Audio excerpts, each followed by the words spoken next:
Macmillan Audio presents Rogue by Mark Sullivan. Read for you by Jeff Gurner.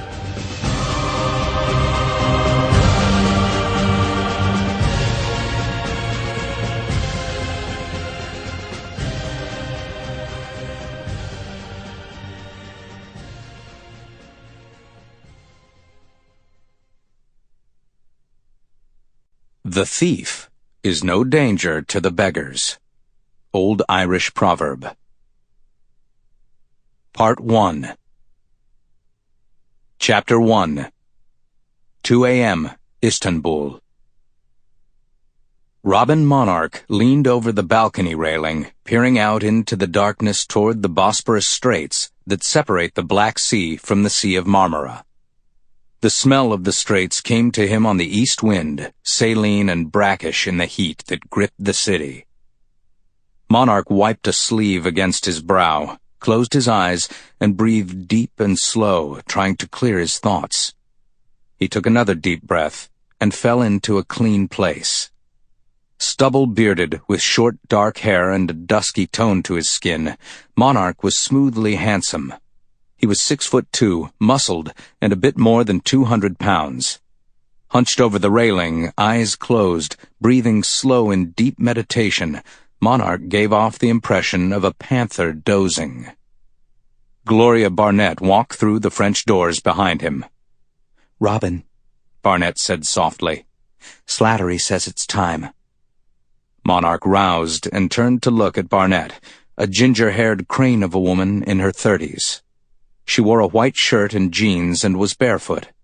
A pair of reading glasses hung on a chain around her neck. "Why's he here, Gloria?" Monarch asked. "Why the secrecy?" She shrugged. "Slattery's a big enough dog. It's got to be a big enough hydrant that he wants to pee good and hard on it." "Anyone tell you you're the best?" Barnett smiled. "Only you, Robin." He bent over and kissed her on the forehead. "Watch our backs," he said. "Always," Barnett said. Monarch went by her through the bedroom, out into the living area of the luxury suite. He took in the suite and its inhabitants in a sweeping glance. The coffee table was strewn with the remnants of room service. John Tatupu, a Samoan American, was working his massive arms into the sleeves of a dark blue work coverall. A former linebacker at Ohio State, Tatupu sported wavy mahogany hair gathered in a ponytail, virtually no neck, and a tightly cropped King Tut beard.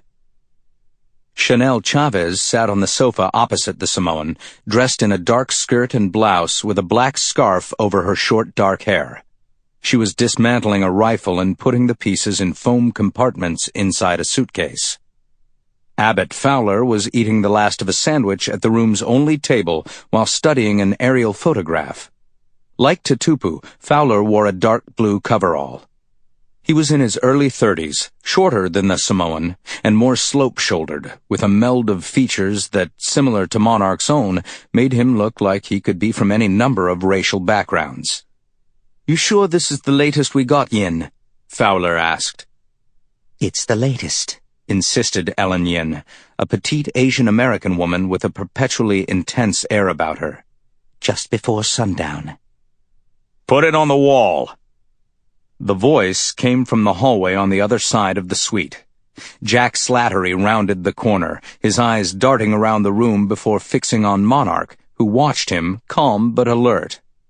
Monarch did not like Slattery much. The man was a manipulator and opportunist, traits that had helped him in his climb to his current position of power. According to agency scuttlebutt, Slattery had also been helped by connections. He was a college classmate of Congressman Frank Barron, a senior member of the House Intelligence Committee. Still, according to the rules that Monarch lived by, working with a man did not have to involve liking him or envying him, especially if that man was your boss and your boss was the CIA's chief of covert operations. A projector attached to one of Yin's computers threw the satellite photograph of the 3 large buildings on the wall. Sample complete. Ready to continue?